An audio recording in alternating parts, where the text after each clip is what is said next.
coming April. And let me tell you, that is one personal anniversary date that I'd like to forget. My main thought on juvenile diabetes is to become an alumnus.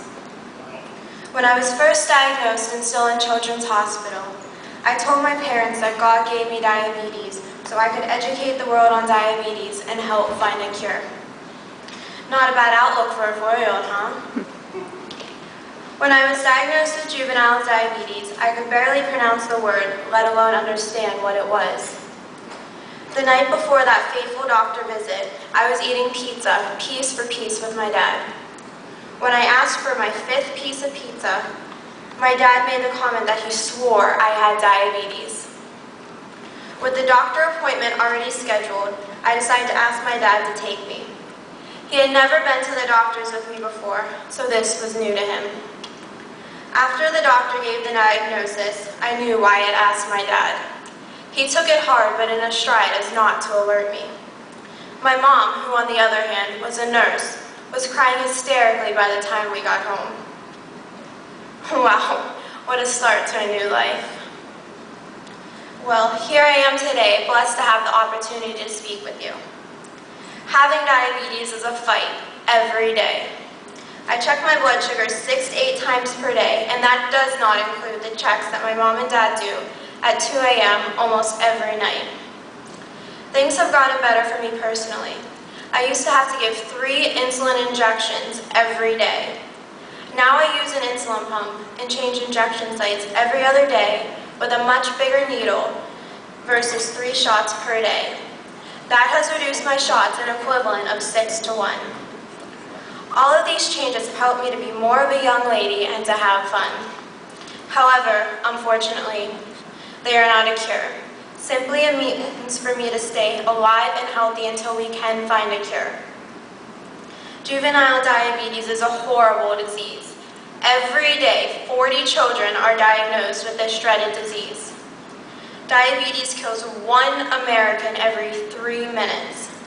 I have to worry about blindness, kidney failure, amputations, heart attacks, strokes, and death. My cousin's husband, Scott Smith, recently died from complications of type 1 diabetes at the age of 42. Am I scared? Yes, I am. Without a cure, I know people's lives will be ruined by this disease. It is something that we obviously do not want to have, but it's a hand that we have been dealt and have to deal with. But I have hope. Not long ago, I was given 2 promises. One is from my dad, and the other from a juvenile diabetes researcher, Dr. Massimo Trucco. First, my dad promised that when there is a cure for me, I can eat an M&M Blizzard with a gazillion M&Ms. The other promise made is that when it is time for my junior prom, there will be a cure. Dr. Trucco made this promise to my friend Chelsea, who is my age, and I during a tour of the Rangos Trucco's Research Center. Dr. Trucco, if you can hear me, that time is now. Tonight's fundraiser is an important part of the cure. Research is the answer. But we all know that research requires money. And that's where you come in. Your generosity can help make 2 promises come true and an important goal of mine achieved. The goal in Dr. Trucco's promise goes hand in hand. I want to be an alumnus. As for the other promise, I just want to eat that M&M Blizzard with my dad.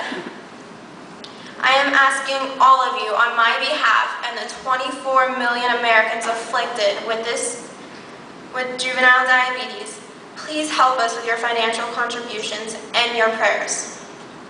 Within a year or so of being diagnosed, a group named Chumbawamba had a song titled, I Get Knocked Down. And I changed the lyrics to say this, I get knocked down, but I get up again. Diabetes will never keep me down. I have lived by that motto from this point on.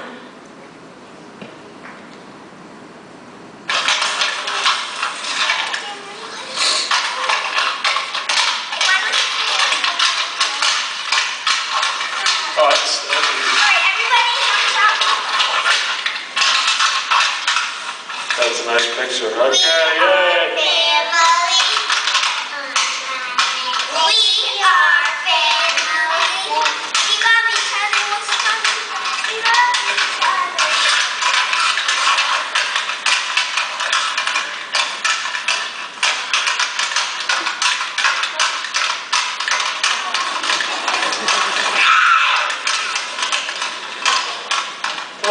get up, buddy. What are you doing?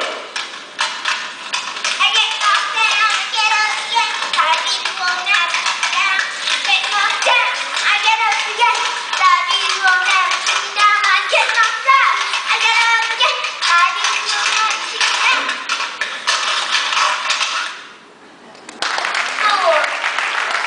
The little girl in the video clip, that's me when I was 5. Thanks to Funicure and all of your generosity, someday there will be no need for any child to ever sing that song again. Thank you.